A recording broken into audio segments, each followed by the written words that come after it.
woman waited 3 years for her husband, who had been exiled after being demoted. What she got instead was him coming back with another woman who was 6 months pregnant. Not only that, he wanted to demote her to a concubine, and make the other woman his legal wife. But instead of being heartbroken, the woman calmly told her maid to bring a divorce letter, because in her past life, she fought with that woman over this scumbag man. In the end, the two of them joined hands, and poisoned her to death. Even her own mother watched coldly, and did nothing. Only then did she learn that she was not her mother's biological daughter. The woman her husband brought back was actually the real daughter of the Liu family. When her body was cruelly dumped in the wilderness, her real family finally found her. It turned out she was the stolen legitimate daughter of the prince of Jiang's household. Maybe heaven could not bear to see her die with so much resentment. She was given a chance to be reborn with all her memories. She returned to the moment before her husband brought that woman home. Now that she knew her true identity, she refused to sit still and wait for death. The first thing she did was return to the prince of Jiang's household to acknowledge her family. But she learned that her father and brothers were still away fighting in a war. So she decided to first use her identity as the Liu family's rich daughter to end things properly. She planned to settle accounts with the Liu family and her unfaithful husband. So when her husband brought that woman home, again,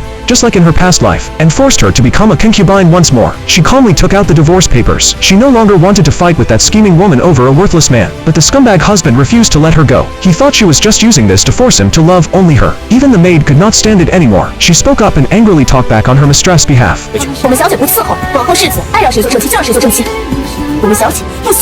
But the scumbag still would not give up. He demanded that if she wanted a divorce, she must leave with nothing, because he believed everything she owned should belong to the Liu family's real daughter. At that moment, his sister heard that the woman wanted a divorce. She also came to take advantage of her. She set her eyes on a valuable box the woman owned. She insisted that since the woman was leaving, she must hand over all her assets. She even demanded that the medical clinic the woman ran be given back as well. But the box had nothing to do with the Liu family. It was a gift from her biological mother, the princess of Jiang, and the clinic was built entirely by the woman's medical skills. In fact, most of the Liu family's expenses over the years were paid with her clinic's income. But this family of leeches had no intention of letting her go. When words failed, the sister reached out to grab it by force, but the woman was no pushover and slapped her hard across the face. This instantly drew a crowd of onlookers. People began accusing the family of demoting a wife and robbing her property. The noise on the street caught the attention of a passing chiefeunuch. He asked his guard what had happened. From the explanation, he learned that the woman was the newly recognized daughter of the Prince of Jiang. Upon hearing that familiar name, the chiefeunuch immediately ordered his guards to turn back. He wanted to return and seek justice for her. It turned out the chiefeunuch and the Prince of Jiang's daughter were childhood sweethearts. In her past life, he only learned her true identity after she died.